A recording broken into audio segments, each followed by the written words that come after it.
Salut, salut! Aujourd'hui, j'ai décidé de vous parler du CSS3 Generator. C'est un générateur de code en CSS3 qui va vous permettre de créer du code très rapidement et fort sympathique pour créer des effets très intéressants. Donc, on y va. Alors, ici, on peut choisir l'effet qu'on veut réaliser, le border radius, box shadow, etc. Alors, nous, on va commencer avec le border radius.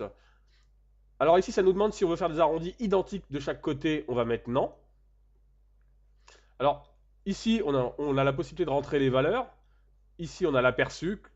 Et là, on a le code généré, et ainsi que la compatibilité avec les navigateurs. Donc, on va rentrer une valeur de 20 pixels. 20 pixels.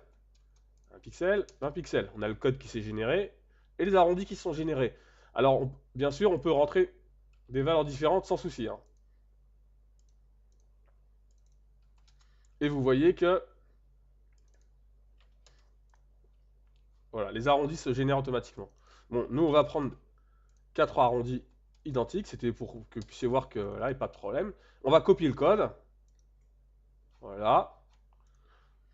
Et ici, j'ai créé une page index.html.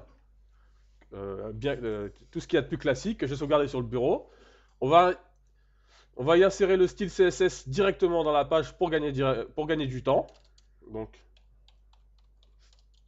alors là, moi, c'est mes raccourcis sur Sublime Text 2, hein, donc je vous recommande de l'utiliser. Ce sera plus simple pour suivre mes tutos. Donc, on va créer une classe qu'on va appeler .radius. Ce sera plus explicite.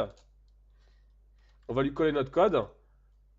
On n'oublie pas de lui rajouter une width. Une width, pardon, je ne sais pas trop. De 500 pixels pour l'exemple, hein.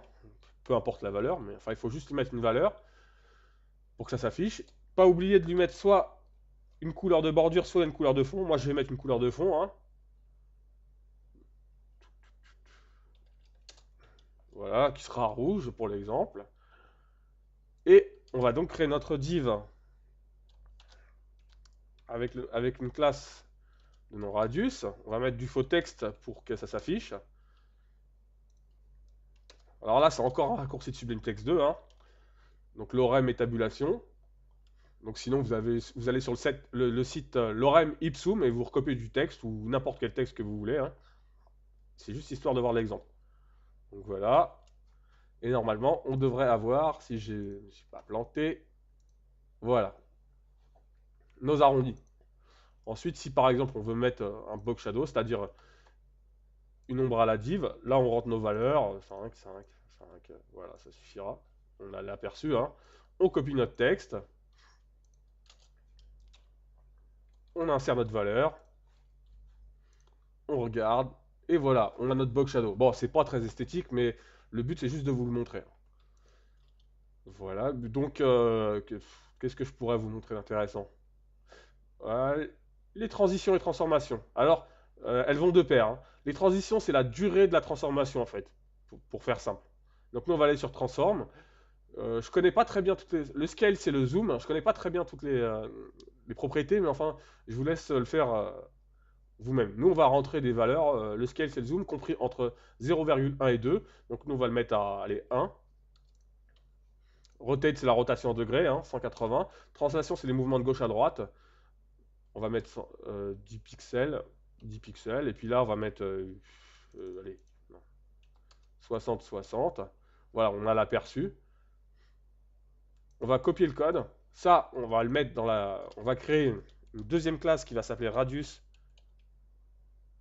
over parce qu'il faut pour qu'il y ait un événement qui se passe, c'est-à-dire over pour le survol de la div. On va lui coller ça. On va retourner sur notre outil. On va choisir une transition. La transition, on va laisser all. La durée, on va mettre 5 secondes. La fonction, je ne les connais pas très bien, on va mettre ça. Ça devrait passer, je pense, hein. On va rajouter notre transition. Et on va aller tester notre effet. On actualise, on regarde ce qui se passe. Voilà. Comme vous voyez, j'ai réalisé un effet sur une div sans passer par du flash ou du JavaScript. Donc voilà, c'est sympathique et pratique. Donc voilà, j'espère que cette présentation qui était un peu rapide de CSS3 Generator pourra vous aider dans vos créations et autres. Enfin, surtout, surtout dans vos créations de site web, pardon. Alors voilà, je vous dis à bientôt. Ciao.